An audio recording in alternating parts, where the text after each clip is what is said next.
Bonsoir à tous et bienvenue.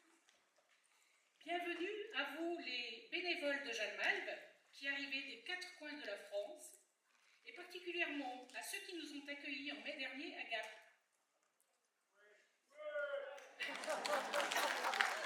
Ils ne sont pas nombreux mais on les entend bien. Bienvenue à vous les membres de la Fédération nationale représentant les différentes régions. Mesdames et messieurs les élus de Saint-Étienne et de sa métropole, monsieur le député, votre présence est un soutien et elle nous honore. Mesdames et messieurs de la direction des institutions, bienvenue. Bienvenue à tous ceux qui sont devenus nos partenaires.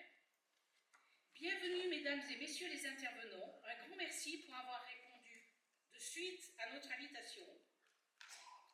Merci à l'équipe du Centre des Congrès et à son directeur pour leur accueil.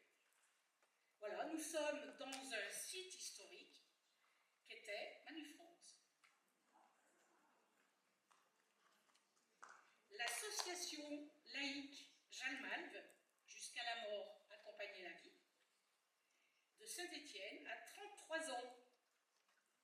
Combien d'accompagnements depuis 92? Combien de personnes mises en route par la formation? Combien de personnes endeuillées soutenues? Seulement quelques chiffres.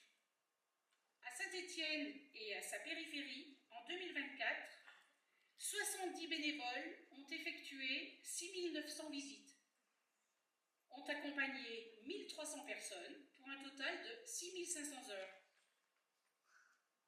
Nous sommes en lien avec les associations voisines et amies, Loire-Forez, Loire-Rouennais et le Puy-en-Velay.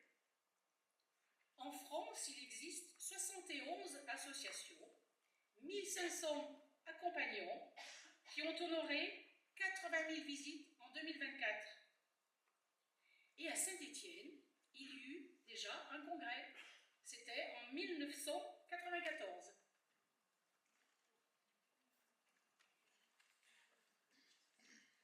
Quelle drôle d'idée que de titrer ce congrès « Un peu de joie dans la fin de vie ».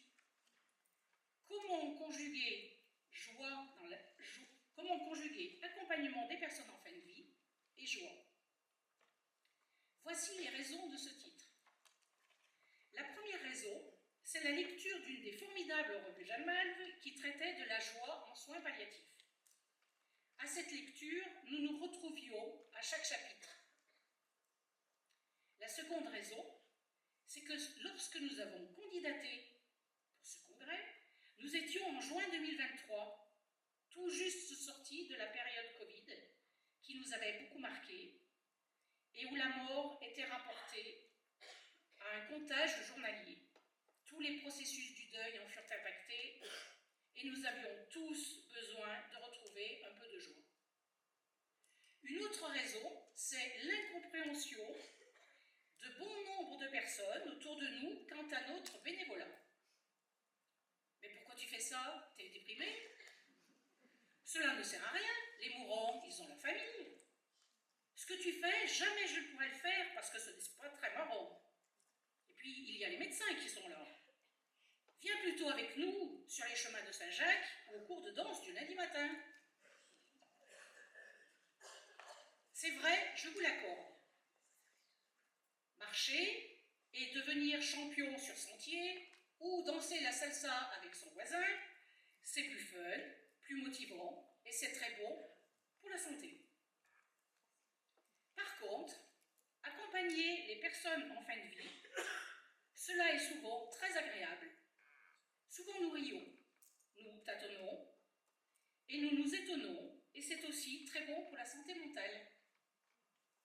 Ce sont donc les raisons pour lesquelles nous avions envie de parler ensemble de la joie d'accompagner et de la joie qui peut circuler dans une chambre d'hôpital, dans une chambre à l'EHPAD ou au domicile du malade. Devenir un étayage, ce qu'est le bénévole Jalmalve, paraît être essentiel à celui qui part comme à celui qui reste. Et puis justement, nous ne sommes ni l'équipe médicale, ni la de se confier d'une autre façon. Alors oui, nous savons que les mots M-O-T-S, les mots de ces personnes vulnérables ou les mots de leur famille sont des pierres sur nos chemins qui ne demandent qu'à être façonnés pour devenir des diamants.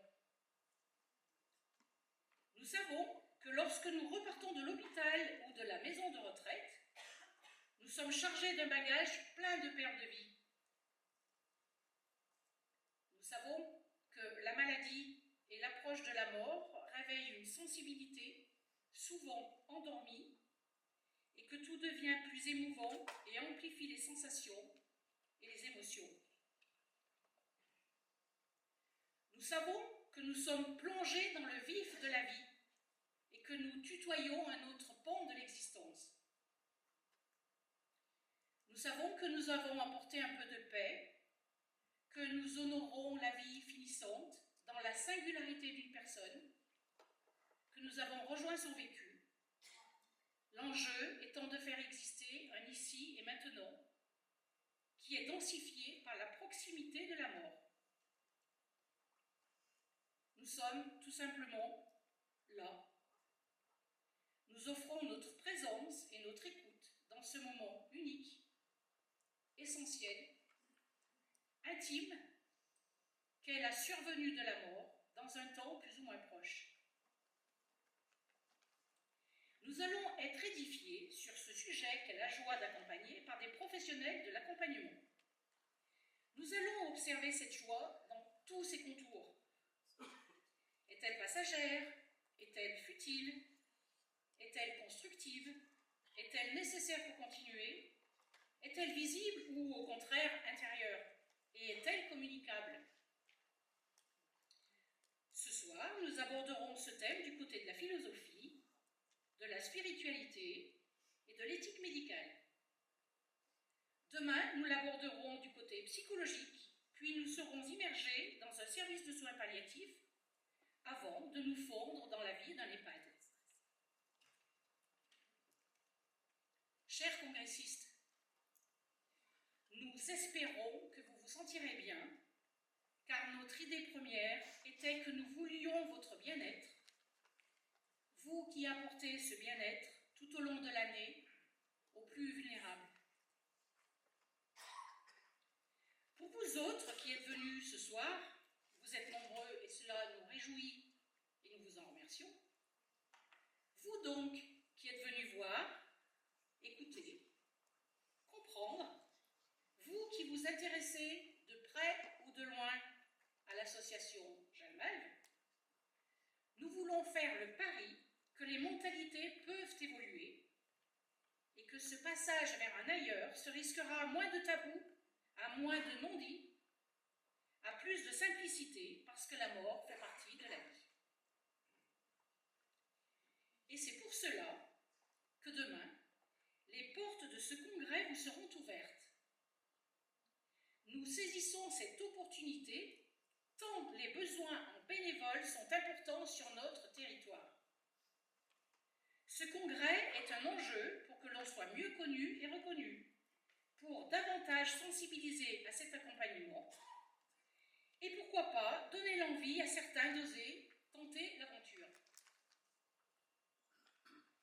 À l'heure où, dans notre société, les fondements de notre vivre ensemble sont mis à mal, il est urgent de s'engager.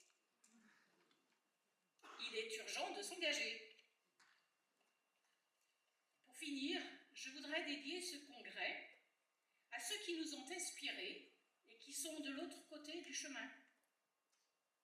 À Solange, Yves, Roger, Kélas, Janine, Riri et François, Claude, Laurent et Marie, Françoise, Louise, Jacqueline et Michel, et puis beaucoup d'autres. Merci.